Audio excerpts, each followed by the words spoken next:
Hey, how's it going, guys? I'm just Gaston with the Hyperloops here. Today is July 24th, 2019.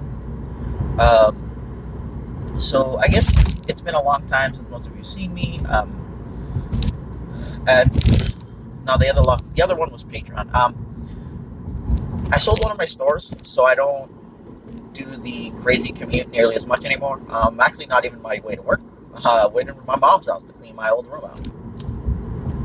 out. So what I want to talk about is kind of like, what's going on meta-wise. And now the thing is that, like, there's no, like, concrete meta, all right? We've seen a couple smaller events, 20, 30 people, but that's a reasonably decent amount for Star Wars events. Like, smaller store champs, whatever, or maybe bigger store champs.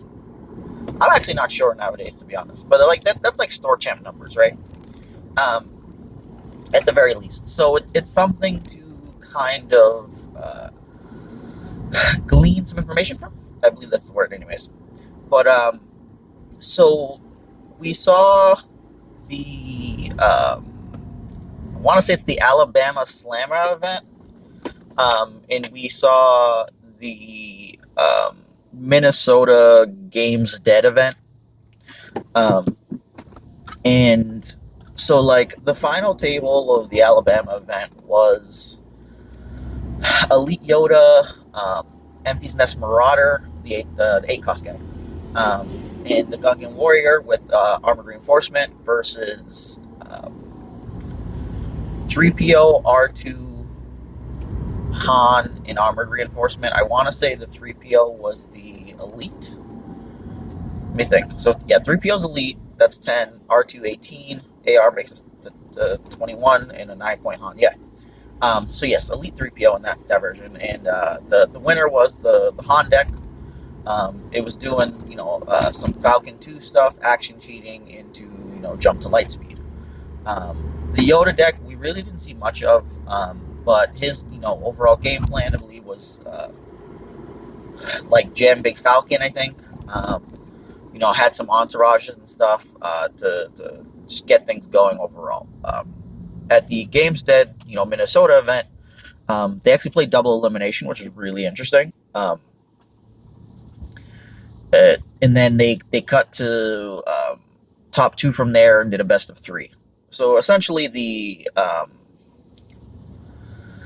winner of the winners pool and the loser, and the winner of the losers pool played a best 2 out of 3. That's roughly how that works. In case you're wondering, because what happens is, winners only play winners, and then once you lose, you fall into the losers bracket, you play there, and once you lose there, you're out. So in that final 2, we saw Kraylo, which is, Kylo 3, Raylo 3. I know a lot of people want to call it Raylo. Screw you. I'm calling it Kraylo because this isn't Rey and Han Solo. I want to make sure people know what's going on. And then there's the whole, like, random bit about craziness. So, Kraylo, yeah. Anyways, so yeah, it was Kraylo versus kind of a pairing we haven't really seen before. It was like all in on money. It was Elite Satine, Elite 3PO, 1 die, Anakin 2, and then Armored Reinforcement. And, more or less they were just going to, they jammed the Falcon, reused the Falcon multiple times with N1, and can't remember the 1-cost red card that untaps a support that does not have a mod or taps any support in general. And like that one, came from the old nerf. But I'm just gonna give myself a second to see if I can, get the old noodle to fucking remember the name of that card. Strategic planning. So you'd use strategic planning and N1 to untap the Falcon and use it multiple times. There weren't any mods, so to speak of, besides BB-8, but BB-8 would have, in theory, already got his value out. So, like, nothing ginormous there. But, we saw massive amounts of resources come down, and then, a ton of additional stuff, Han Blaster, and whatnot.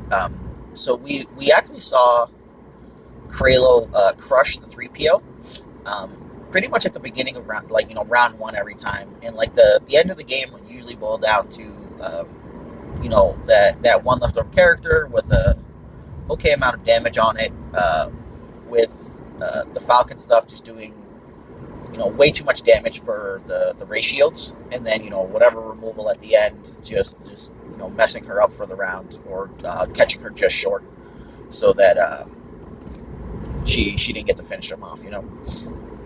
But so just the N1 Falcon happened a lot, and there were just a bunch of three range directs going in, and a ton of resources and a bunch of additional stuff happening. So that won the event, because he pretty much did the same thing twice in a row, and like that's really consistent. So like meta wise, it's if we can only go by that, you can realistically be like, all right, ARs is still really strong. What happened to the whole like desperate measures is gonna like ruin a bunch of shit plan. What the fuck are people being for? And you'd be like, all right, well, if we're going to be spucking a bunch of AR, then you definitely want to be on a yellow villain somewhere along the line. So you want to get that desperate measures going. So like if you play those, it's like, oh, you got the Falcon, cool, like it's dead. Falcon 2, Falcon 3, whatever's going on. Like we took 4 to 6 damage, which obviously fucking hurts, but it wasn't 3 to 6 resources worth of your expenditure to get that there. If you get a use or two out of it, then things change. If I have to take that damage, but round one you do that, that's a world of hurt. So we could potentially see people copying those decks and going to events, and taking like a desperate measures plan could be quite good. In general, though, if I were you, I wouldn't go full gung-ho on that. So like, yes, supports are still obviously very good, and you would considerably want access to desperate measures if you can, but it doesn't mean make your entire plan choice on it. The reason I look like this right now is because I'm waiting for the goddamn light that decided to turn yellow, and I stopped for it because I don't want a ticket. All right, go ahead, go. Oh. Some guy tried to cut in front of me, but he doesn't realize I gas like a boss. All right. Or jackass, whatever you want to call it. All right, dude, everyone just wants to go in front of me. So yeah, like I'd say plan accordingly for a jump in armored reinforcement decks, but don't go bananas thinking that that's the only top tier, right? Realistically, I wasn't a fan of what I saw, but it's hard for me to justify explaining kind of more of that than that, right? Like, in general, I expect to see a bunch of different types of stuff, right? So if you go into an event, we're going into Gen Con next week, I expect to see Ewoks. It's a cheap, affordable deck. Any newer players can easily, buy that deck, and it's probably less than $20. Or maybe not with easy pickings, but if you just, if you go no easy picking, which sounds a little crazy, but definitely doable, it's a super budget deck. So like going there makes realistic sense. So, anyone's going, someone's kids, significant others, new players, someone could potentially hand them an Ewok deck, so you could be seeing a lot of that. You're obviously going to see a ton of droids in different variations, upgrades, supports, mill. No, I'm just joking. I'm not playing the fucking mill droids deck. Don't look at me like that. Sorry. There's someone sitting halfway in a driveway with their ass out. Not a person, the fucking ass in the car. It just makes me shake my head. Okay, so yeah, droids. I expect to see, the old, I'm a big guy, little guy, fucking melee villain deck, so I expect you to see, like, some Vader, some Maul, expect to see Afra. You know, Afra's always been very consistent in what she does. It's whether she's good in the format or not, or what's going on. What I don't expect to see a ton of is Mill. Mill is inherently weak to the fact that it can't kill a guy, right? And now the dilemma ends up being with that is like, if you can't kill a guy, C3PO and R2 get so much value that it's really hard. So like the normal play was always like, all right, you know, the slow support based decks or whatever, or you know the crazy ramp decks don't have action chain. So they're slow to get their dice in the pool. You get plenty of time to go and do stuff. They fix their dice. You beguile. You're in a great place. You know, you milled them out. You found the second copy of something. You flames of the past that card, and boom, it's gone. You don't have to worry about it. There's very little removal for, you know, killing an Annie's pod, things like that. The dilemma is that is no longer very accurate. If you play against, you know, villain yellow and your Annie pod gets desperate maneuvered, the damage they took to desperate it doesn't matter too much. The 2 you paid to put into it kind of does. And the fact of the matter is there's a ton of value coming from Annie's pod. People cast removal to stop the die for a round.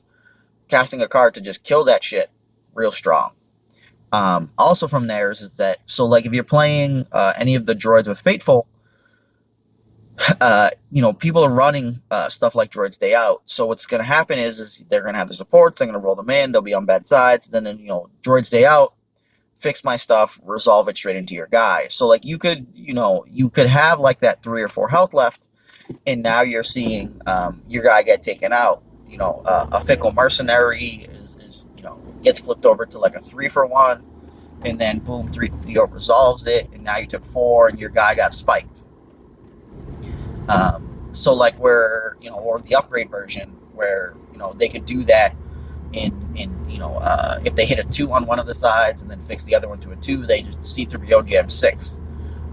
So like you're going to be seeing kind of a world of difference there, because the mill decks that go very slow and are consistent can't, they tend to have like lower health pools, so they're spread out a bit more. They're going to be at risk of losing guys. Being slow means you can't really stop whatever they're doing immediately. If they go activate the 6 resources, holy shit, people can't drive. They'll be able to get stuff out before you can make them discard. If your deck's very fast with the discard, but it's a bit more brittle with health pool, like a Yoda Leia, you could be seeing massive amounts of damage come in and you know, cut your guy off at the knee pretty much, and then you have to like struggle to try to come out of that game where they can continue to do the same shit, and you know, you have that issue.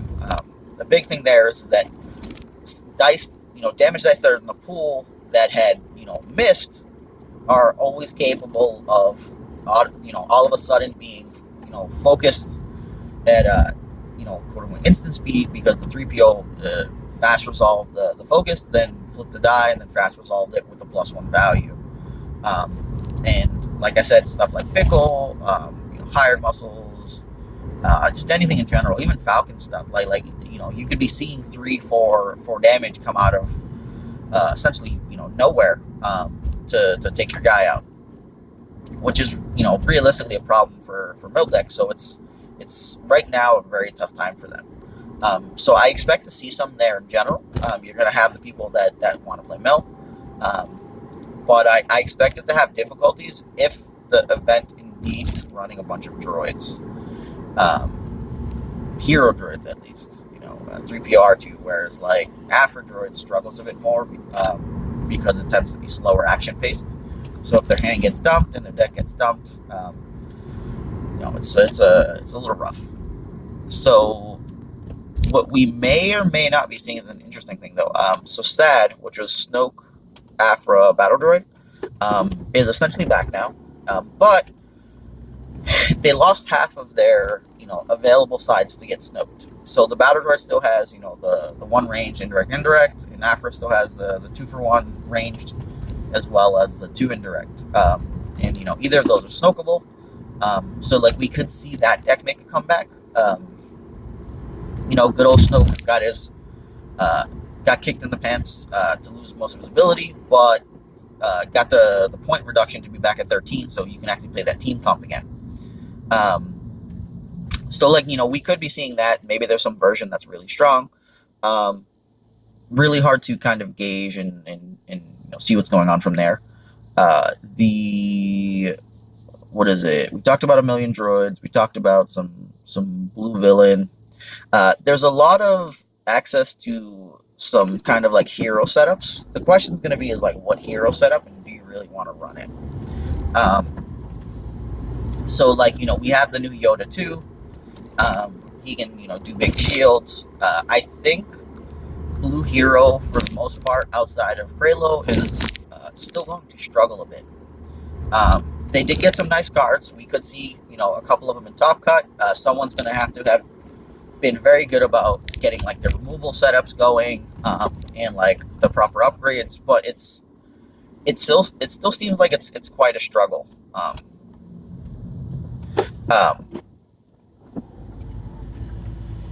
Sorry, 1 second. So it still seems like it's quite a struggle for them to get going. They're slow paced, don't have a ton of viable ramp, and primarily they're built around upgrades. So being built around upgrades tends to be problematic in decks, because like, if you get your money, then at the end of pretty much at the end of the round, you can play an upgrade but not get to use it. And then you get to use it next round, but like that's really slow, and I think the word's not pragmatic. Whereas like supports, you get the money at the end of the round, and you're like, oh, here's my support, now let me use it. And like, so it's tough there for upgrade decks. But we'll definitely see what's happening. I think the meta is not as expensive as we believe it to be. I think we're right now looking similar to how Snoke was. Like the droid base is really equivalent to like Snoke, right? So the dilemma primarily is that you have like 18 points, or actually I guess you don't have 18 points. You have at least 16 points gummed up between C-3PO and R2. And then from there, it's like, oh, do I go Faithful? Do I Elite the 3PO? Whatever, all the way up to 20 points. Or 21, because you can go to Elite 3PO and Elite R2. So then, like, that third partner is like, all right, what am I adjusting for this? What am I doing here? Am I trying to be, like, super aggressive? Am I a control deck? What am I doing? So, like, it's a very small amount of freedom. But there's a lot of different ways to go about it, so you really don't know what exactly your opponent's playing at that point. And we're seeing this pretty much the same thing from like what Snoke used to do, right? Because like Snoke would be like, oh, I'm 13 points. Who am I going with? And it'd be like, all right, I'm going to go with Cad Bane. I'm going to go with, Kylo. I'm going to go with this guy and that guy. I'm going to go with an Elite Vizine and a First Order Stormtrooper. And you're just like, what fucking team is this? So, like, I think that's what we're seeing. Like, they're just so good as far as, like, what they do and what they give you for the point cost, that it's just like, oh, that's pretty phenomenal, right?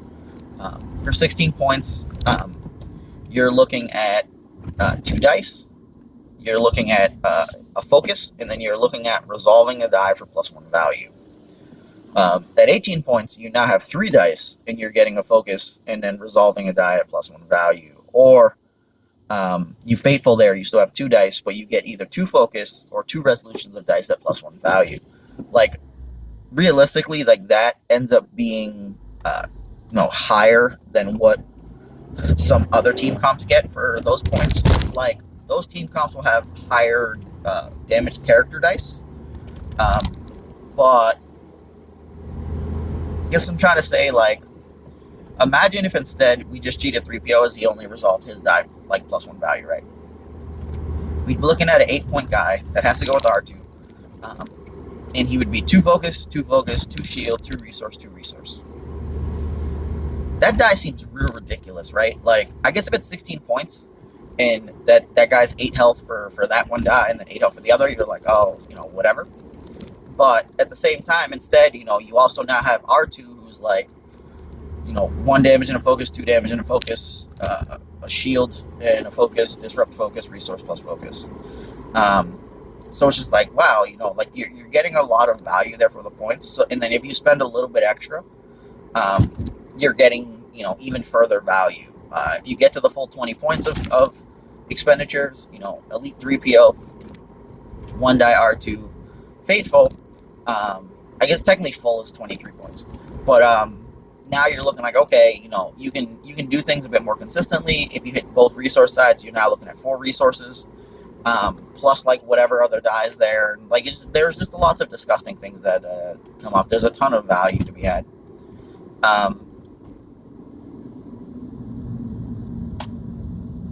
Not the stream. So it's just like, it's hard to kind of go away from that, and there's a lot of small things you can do. You get like that third character, and if you're built around the third character, you can probably load them up, because if people don't kill one of the droids, it's real problematic. So like, the droid space has a lot of stuff going for it. Now, in general, yes, the way they do things is really busted. But here's the drawback: they're fucking hero. It's rough. So hero has to right now spend resources to do shit that villain pretty much gets to do for free.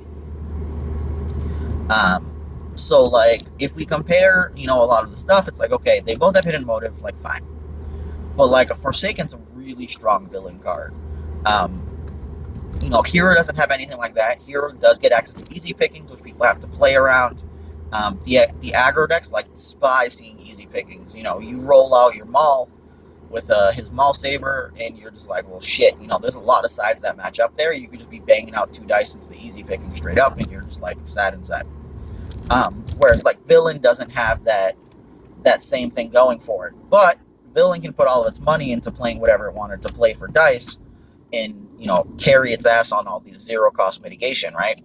Like, when you Forsaken 2 damage, you feel better than when you have to flank 2 damage, because it's 0 for 2 versus 1 for 2. Like, how do you get better than that?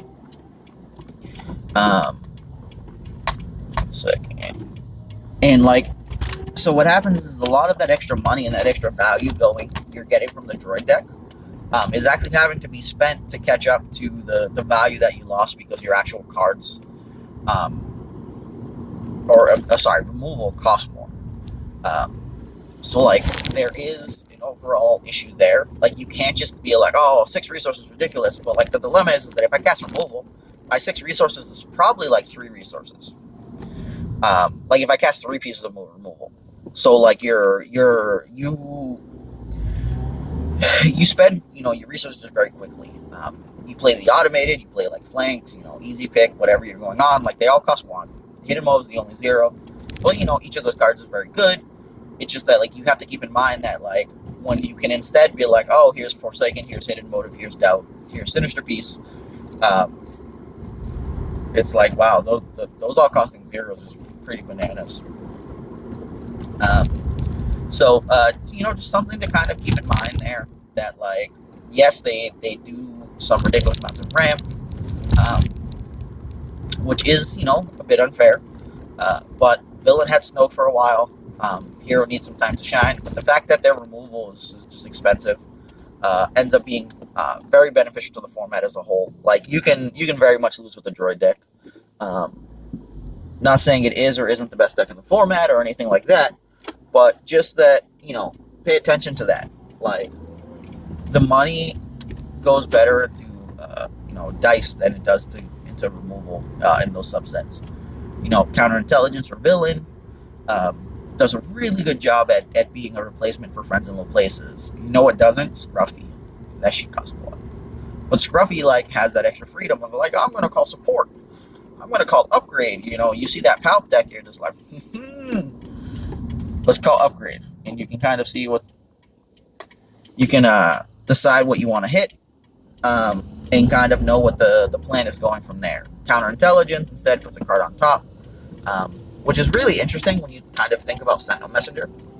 If you counterintelligence and you put an expensive card on top, and they can't Sentinel Messenger to resolve it, you're just like, you got benefit there. But if they can Sentinel Messenger to resolve it, like they only had a hidden motive, now the hidden motive's protected on top of the deck. So whenever they want to cast it, they'll just roll out the Sentinel Messenger. So it's very, very interesting as a whole.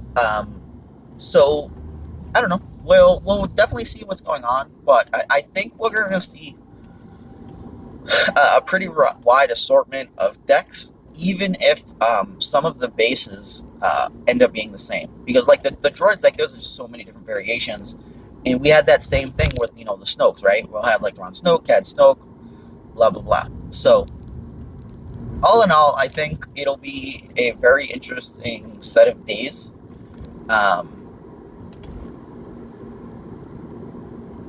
My overall expectation is that we'll have probably a couple Ewoks decks make top cut. Obviously, droids, both Afra and Hero droids. I expect to see at least one or two like Maul or Vader type aggressive decks. Potentially see some Beckett. If I'm going to make a random call, I'm going to say that we see 0 Snoke decks. I know it's not so hard to say that, but that's my expectation. I don't. So maybe someone plays Snoke After Battle Droid and gets there with it, but I just think we won't see any Snoke. But I am now at my destination. That is my talk for the meta tier. I guess I didn't do tier because I don't like. It's really hard to talk tier. Like I have my own internal like testing in top tier stuff. But I think it's better to just know what's going on in the meta and what's happening. But that's a do. As you can see, I'm very grizzly today. Not I don't have some crazy ass beard, but I definitely haven't shaved in like a few days or a couple days at least. But you guys have a good one. Thanks for watching. Boobs out. Deuces.